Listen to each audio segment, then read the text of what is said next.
Welcome to the Bodo Getting Started tutorial. My name is Riasanovsky, and I'm a software engineer here at Bodo AI. In this tutorial, we'll focus on Pandas, which is the most widely used Python data science and data analytics library.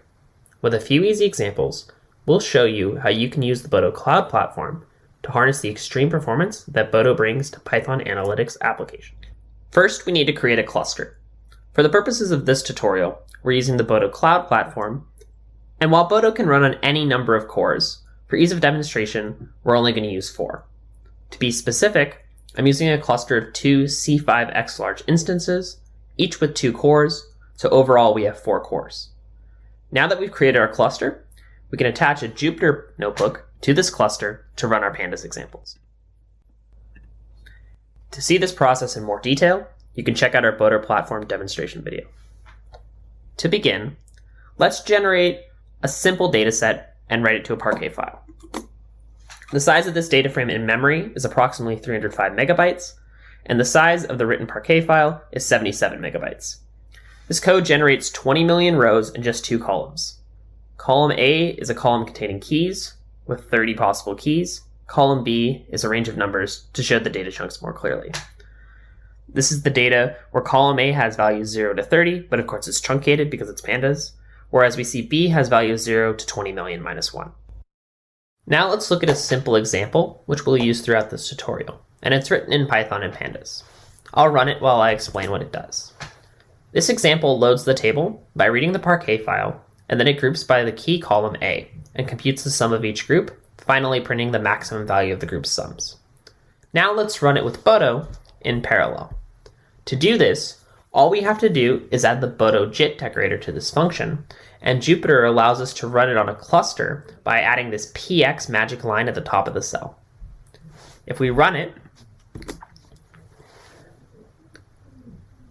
we see that it returns the same value. So Bodo ran it on 4 cores instead of 1. Although the program appears to be a regular sequential Python program, Bodo compiles and transforms the decorated code, the test function in this example, under the hood, so that it can run in parallel on many cores. Each core operates on a different chunk of the data and communicates with other cores when necessary. Bodo will keep the sequential semantics of this function though, so you don't have to worry about this transformation as a user. With Bodo, all processes are running the same code. Bodo manages parallelism inside JIT functions to match sequential Python as much as possible. When the print statement is inside the function in this example, there was only one print because Bodo prints replicated values like m only once to avoid redundant printing. On the other hand, the code outside JIT functions run as regular Python on all processes. So let's now look at an example that brings the print statement out of the function. And if we run the code again, since we have 4 cores, it'll produce 4 prints. It's important to note that these Python processes are all running in parallel. The code outside the JIT function is running on all the processes in a replicated manner, whereas Bodo parallelizes the code inside the JIT function automatically. If we want to see the print on all cores from inside the function, we can use Bodo parallel print. And that also produces 4 print statements. Bodo can read from storage in various formats in parallel. When we read from storage, in this case a Parquet file, we'll see that different chunks are being read. This means that each process reads only its own chunk of data, which can be proportionally faster than sequential read. So when we read the data and print the parallel chunks, Bodo will print different chunks.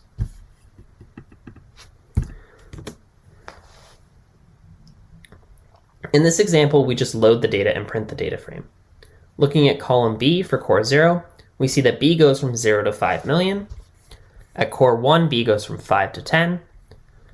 For core 2, B goes from 10 to 15 million. And for core 3, 15 to 20 million.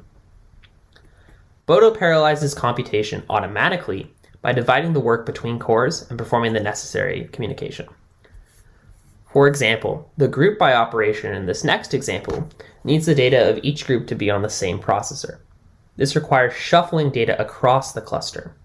Bodo uses MPI for efficient communication, which is usually much faster than alternative methods. In a lot of cases in ETL, after the computation, users want to write that data to a file.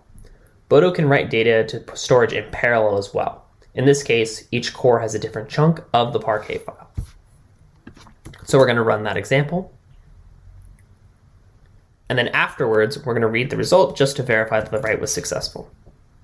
The order of the group by result is different because Bodo doesn't automatically sort the output of distributed data to avoid performance penalties due to unnecessary parallel sorts. Users can explicitly sort data frames at any point if they desire. So Bodo automatically distributes the data in computation.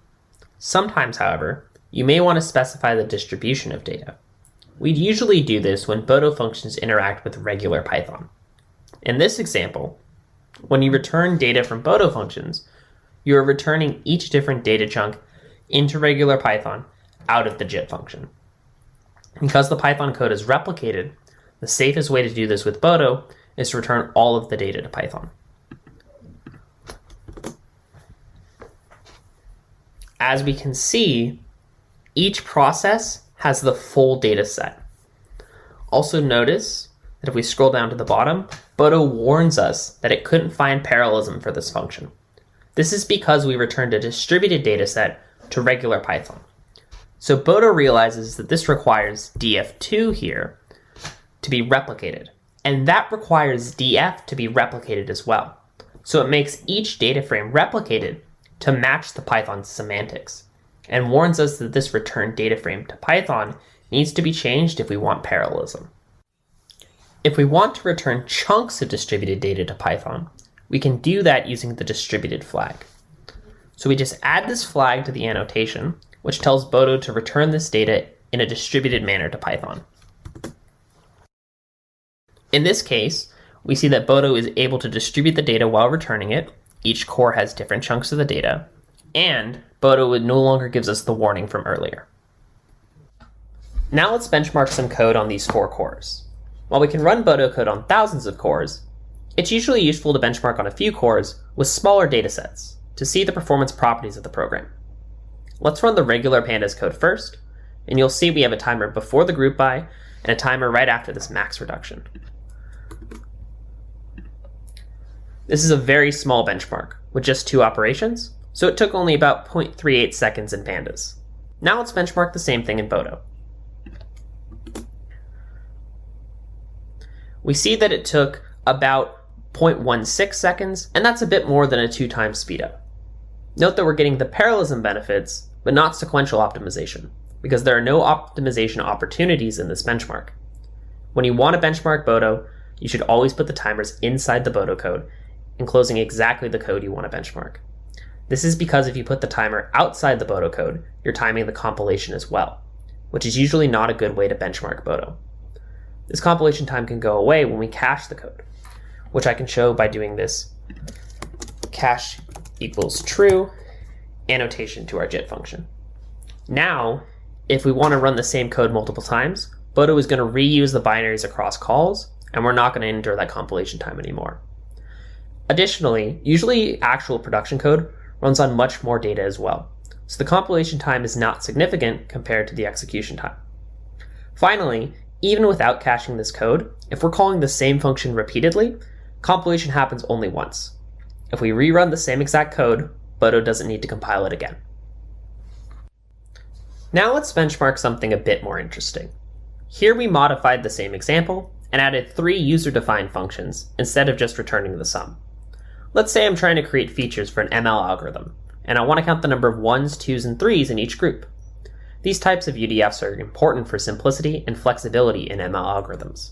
Unfortunately, Pandas is usually very slow with UDFs.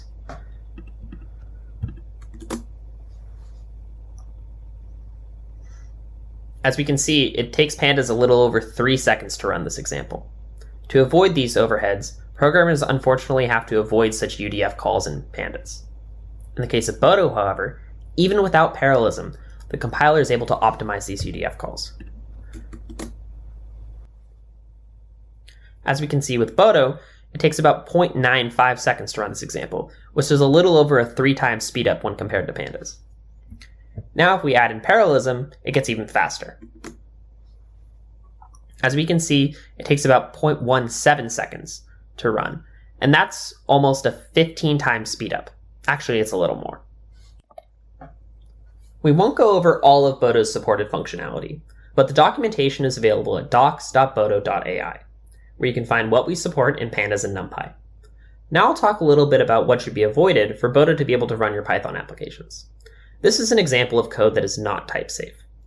This code creates a data frame and calculates the keys for a group by on the fly.